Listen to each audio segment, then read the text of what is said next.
right, welcome back to season two, episode three. We got another guest with us, Martez Smith.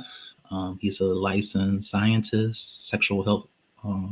He does a lot of different things in his spare time. So, introduce yourself here, Martez Smith, on what you do, and then I'll ask you one important question that I think is really important. That's going to be pivotal to the conversation that we're going to have today. So, go ahead and introduce yourself. Absolutely. So my name is Martez Smith. I am currently a resident in New York City in Harlem, Bay of Columbus, Ohio. That's where I was born and raised. I've been in New York City for about 13 years now. So I'm a licensed master social worker. That was my first graduate degree, and then I went back to go again, and I got a PhD in nursing and health science. So I'm a scientist, health scientist. Um, Currently, I do a lot of different things. I see some clients in a private practice for therapy, for psychotherapy, mainly Black and Brown people, as well as queer folks of color. I also do some consultation work on several research studies that are related to, number one, substance use in Black men, as well as sexual health in Black men, and then the larger Black community, So yeah, that's a little bit of what I do. I've done a lot, and I have a lot of other things going on. But yeah, those are kind of the two things that I do: therapy and sexual health science. And that's a good thing to bring. That's to see more people of color doing things that's going to uplift and help the community.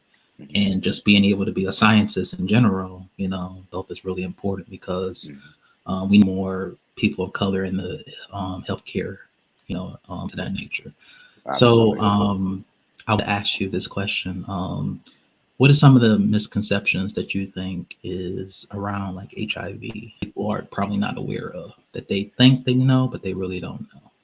Yeah, so I would say that HIV, a lot of people have this misconception that HIV is like a man's disease, if you will, that like you can only really contract or be at risk for HIV if you are a man who is having sex with other men. And that's not true.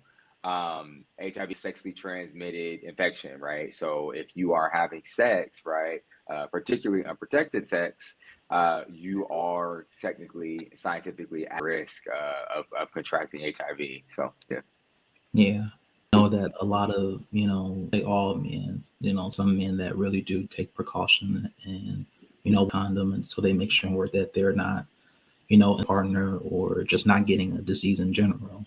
Mhm. But there's a lot of promiscuous men that just go from one woman to the next. And, that's kind of, I think that needs to stop in the Black man's community because it shouldn't be where majority of them is just going from one chick to the next and not really taking care of their, so your thoughts around that, like, do you think Black men specifically need to go and get checkups, like, every sex encounter, or is it just by case, just depending on S- their situation is? So there's a couple of things I want to address. One of the things I want to talk about is like this idea that Black men are these like promiscuous sexual beings, right? I Mhm. fervently disagree with that. I think that's a narrative or a trope, if you will, that's been perpetuated by white America, for lack of better words, right?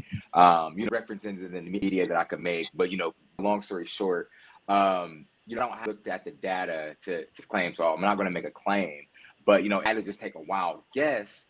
Or as an like guess, I wouldn't say that Black men are any more promiscuous than men of any other race or ethnicity, right?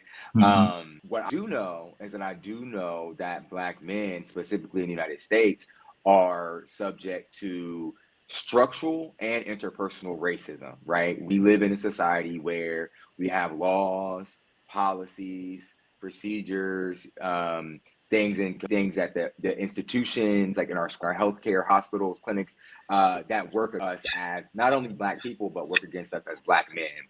And when you live in a society that is kind of working and validating you, oftentimes you will find ways to cope.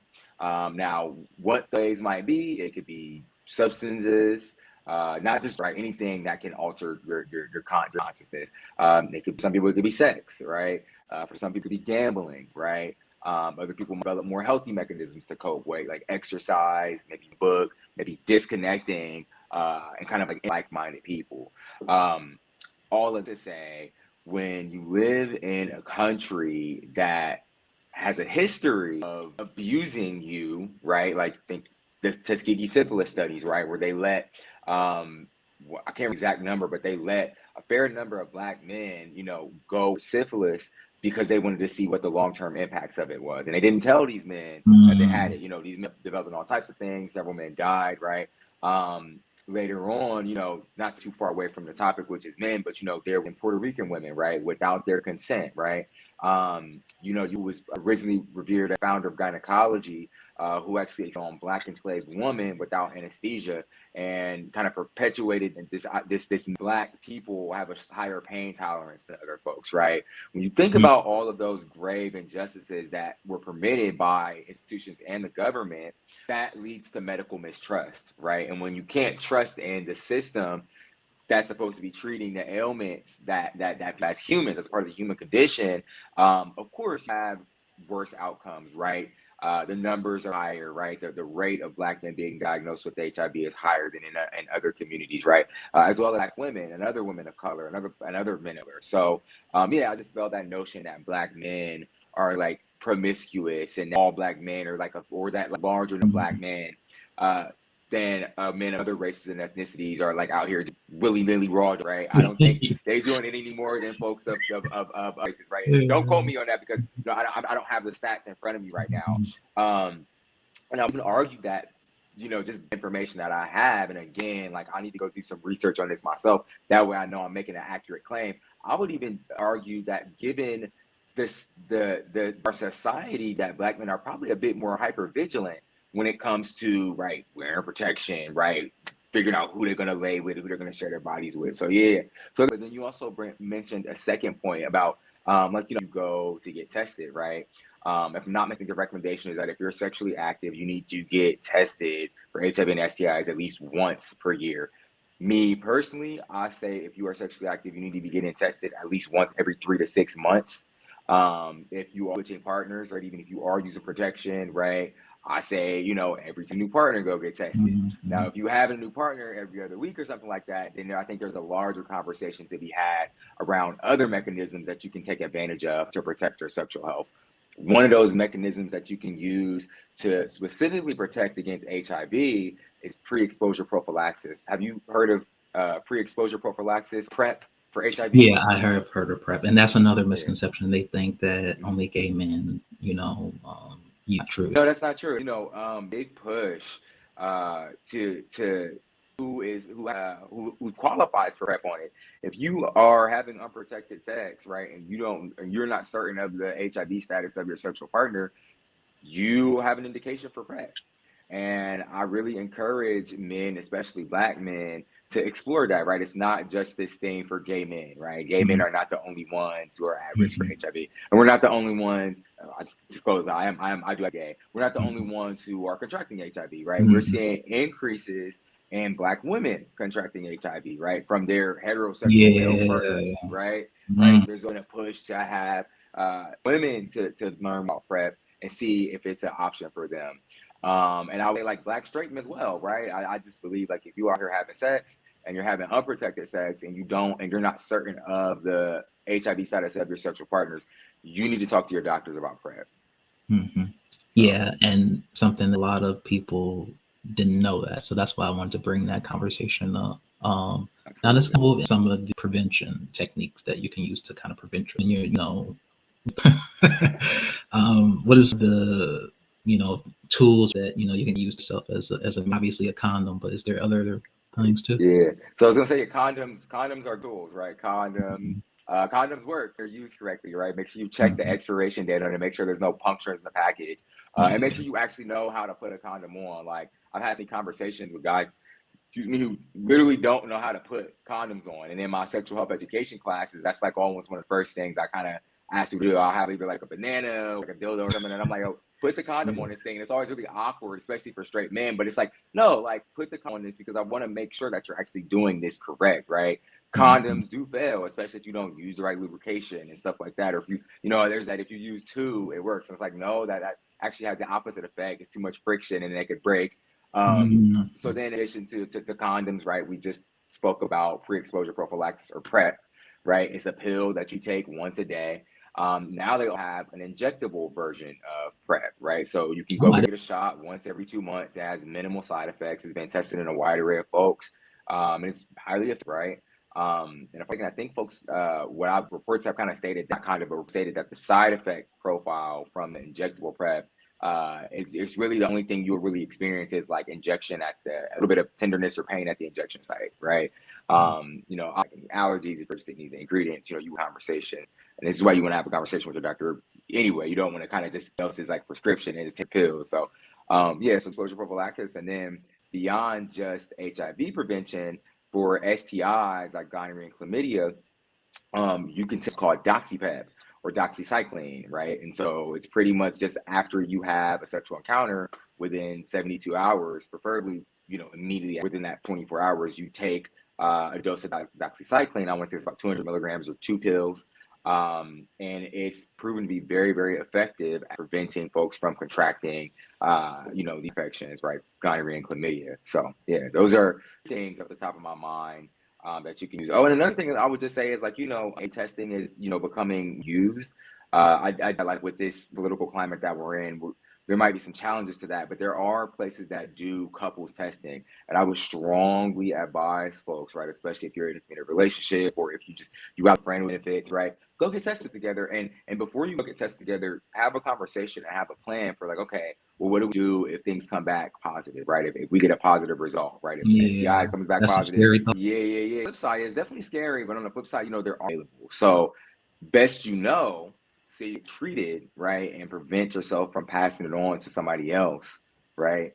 So. Yeah, and speaking of that, like this is a controversial topic that a lot of people talk about. Like, is it like just say dating or whoever is HIV? Is it her job to disclose to me that she has that, or it's all thin line? Like, I'm glad you brought this up because, and I'm gonna lead into this like this. It takes two to tango, right?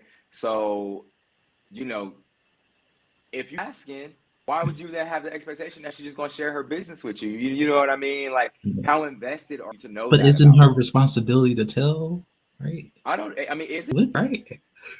I mean, I don't. It's one thing if you ask somebody and they lie, right? Mm-hmm. That's a different scenario. But I think we really need to start to challenge ourselves around this because it's what it is. It's entitlement. We feel entitled to folks' business, to folks' personal business. Like if I was walking around here with a cancer diagnosis or some other diagnosis, I'm obligated to tell you just because we're having sex, right? Like, granted, that's a terrible example because, right, that's not like a disease or, it's not that you can contract via sex. Yeah. But the still stands as like, there's a level of entitlement that's rooted in stigma, right? HIV stigma that as an American culture has been perpetuated, right? And it's really remnants from back in the 80s and the 90s when we didn't know that much about the virus. Well, now, with advances, we know so much more about HIV and other STIs than we've ever known before. We have groundbreaking treatments that pretty much allow folks not even be able to transmit the virus to their sexual partners, right? So I always push back against the notion that because somebody living with HIV, that is their responsibility to disclose. Well, my thing is like, are you sitting your partners down and saying, hey, when's the last time you've been tested? Here's the last time I've been tested and here are my results, right? Are you inviting people in? Now, I'll also say there's a bit of a caveat into that, right? Because a lot of states still do have HIV criminalization laws on the books, right? In some Mm-hmm. states, you get charged with, I think it's like something crazy, like attempted murder or something like that. But again, like if you have sex with somebody who's undetectable, your chances of contracting the virus are slim to none, right? It can happen, right? Unless the person has like an open wound, there's blood gushing from it, right? Mm-hmm. I would hope that that's not happening during sex, right? Yeah. So really wants to move away from this willful ignorance that we engage in, and this fear-based mentality that a lot of folks that we engage in around disclosure when it comes to HIV, right?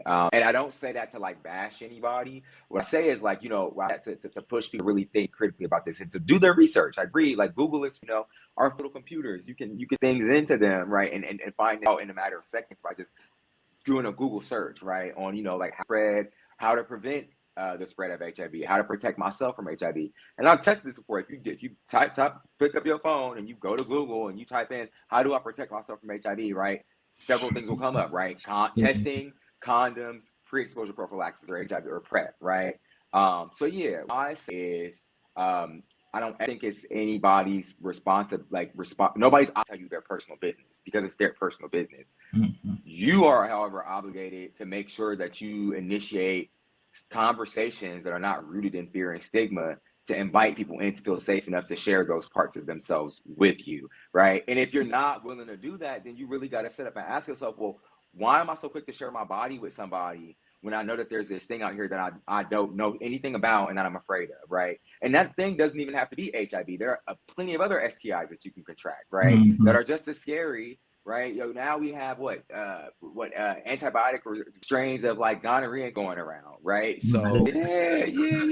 Like there's stuff here, and it's, you can't, Mm-hmm. I asked you about, it was a thought that I had.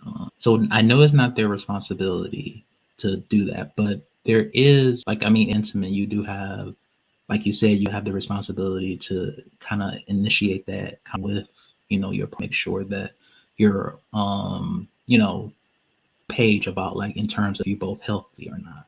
But then there are partners where, nobody asks questions that need to be asked, and then they sex, and then boom, now you're mad because she gave you, or because he gave you whatever, and nobody know where their sexual health status is. So I think then that's then blame, right? Because then nobody took the initiation of talking to each other to kind of to figure out, and oftentimes more time, that's probably what's going on, right? Nobody actually sat down and took the time to say, hey, like, and they might be embarrassed too, like stigma comes in, right? That's essentially what stigma serves, right? It serves to kind of keep people in a state of fear or ignorance, so they don't initiative to ask, or say, hey, let's sit down and have this conversation. You know what I mean? Like, do with all my sexual partners. I sit down and we have a conversation about our sexual health statuses, or at least I initiate it. Now, and again, I said before, like, now if I initiate the conversation and I share and I volunteer pieces of information about myself, and you don't volunteer those pieces of information for yourself, I think that dynamic is a bit different, but you can never say that you didn't know or that I didn't initiate a conversation with you. You know what I mean? So yeah, I think that right there, I'd much rather somebody go into it with that mentality than to not have a conversation at all, right? Because if you never ask, and they mad, too, is like really kind of find away from like the blame game, right? If the goal of two people having sex is like pleasure, right? Most times is why people have sex, is right, for pleasure. Most people don't have sex just to have kids or whatever, right? They have sex for pleasure. If the goal is to have a pleasurable, satisfactory, why wouldn't you say, hey, let's sit down and have a conversation about our sexual health status? Or do you know your sexual health status? Maybe we need to go get tested, and we need to know. That way we can get this. I know that's not necessarily feasible, right? Like, you might meet somebody, y'all vibing, one to another. But I feel like that's all the more reason why we need to be vigilant about our sexual health. And it's something that we should always kind of keep back of our mind, right? It should be a part of your overall health, right? Like sexual health, part of health overall, right? It's no different than your spiritual health, other pieces of your physical health, your mental health. You know what I mean? So the same way you make you drink a few glasses of water every day, which a lot of people don't do. That's a whole other conversation. Or go to the gym, right, on a regular basis. You should make sure you have a practice for maintaining your sexual health. And then there's two final questions that I want to ask, and these are just be as you can about the questions that I have. So there are men out here that is just waffly, just giving out, these know they have it. What do you think the psychological mindset around why they do that? Why do you think, what's the psychological mindset of just willfully, they think, I know I could think of a couple of reasons, like they think I have it, then I want to make somebody else's life miserable, right? And then there is like some people that just like, maybe they didn't know they had it too, and just gave it to the other person. So talk a little bit about those both sides of the perspectives. Yeah. So sometimes you might have gotten tested 6 months ago and you didn't have it. It turned out, negative. And down 6 months later, you might have something, and you didn't know that Yeah, because you didn't get tested. yeah, So yeah. So the first one that you brought up, like, were like just kind of like being the kind of like, oh, because I have it, so I'm gonna spread it to everybody. I'm not, I've heard it right anecdotally. I don't, my knowledge, I don't have any personal experience with it or know anybody that's like that in behaviors like that. So I can't quite speak to that. However, what I can definitely speak to is, right, like the infrequent, right? If you don't think you are vulnerable to contracting HIV or any other STIs, and more importantly, if you don't show any symptoms, right? So I think what about 50% of men don't necessarily show symptoms of like gonorrhea, they have it, right? Like the itching or anything like that. And so like you don't know, right? And then with HIV, what HIV often does is it gets into the body, it reproduces when it's untreated, it reproduces very, very rapidly. And there you might have flu-like symptoms. Some people develop them, some people don't. And then it's like you said, like a right. And so if you just think, oh, I just had like a really bad cold or a flu or a little bout with the flu, and you don't think that, oh, I'm vulnerable or I'm at risk for this ailment, and more important, you're just ignorant to it. If you don't know anything about it, right? If you don't know any better, you probably aren't necessarily thinking, oh, let me go get tested for other STIs because that's on. And unfortunately, that's what we see a lot where folks are positive and they didn't know they were positive because of infrequent testing. And more importantly, not just infrequent testing, but a lack of access to test, right? Right. There are a decent amount of people in this country who live in resource challenged and where, like, states across the South and in other regions that did not opt into Medicaid expansion, right? They didn't want to take advantage of Obamacare, right? What that did for so many regions who opted in for it is it helped them build out an infrastructure so that there were health resources widely available, right? And it made it easier to access health resources, especially in states across the South. So like if I live in rural wherever, right, like Alabama, Georgia, or even like, let's say even Ohio, like I'm from Ohio, like if I live 2 counties away from the nearest clinic, um, like family doctor in my town, but I might not feel safe going to that family doctor because the town is so small and everybody knows each other, right? Going to that family doctor and asking for an HIV test might have a lot of implications because they might start asking questions. They may make some assumptions, right? Then people get to talking, right? Next thing you know, there's going around, right? So I might only feel safe accessing services 2 counties over, but I don't have reliable transportation to get there. So how can I go get tested if, right, I don't have means to go get tested, right? And unfortunately, that's what we see a lot of times, that being one of the things that kind of capitulates the spread of HIV and other STIs. So yeah, much layered and nuanced than people just kind of being like, oh, I'm gonna just give everybody this thing because I want to make people's lives miserable. And even if that is the case, I mean, think of like that's what I would just kind of say about clinical expertise. That's kind of like maybe like mental health. I don't know what the condition might be. There might be some depression under there. There might be some internalized stuff going on where, like, things about people living with HIV, and now that they know that they have it, they believe that those things apply to them, which isn't necessarily true. But if you don't have access to mental health services to work through that stuff, right, which you get, right.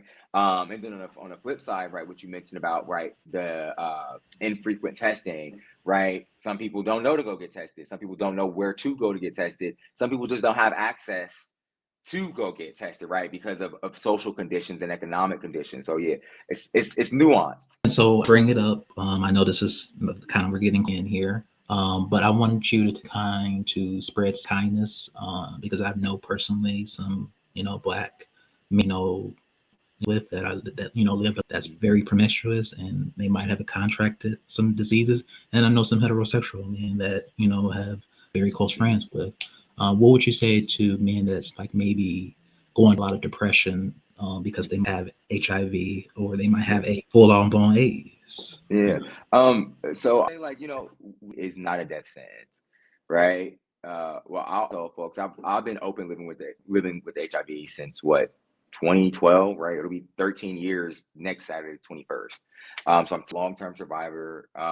Thank God, but I'll take your like that's the number one priority. Most regimens are on pill a day regimens and have very minimal side effects. So take that pill right in the morning when you wake up or whenever it's time for you to take it.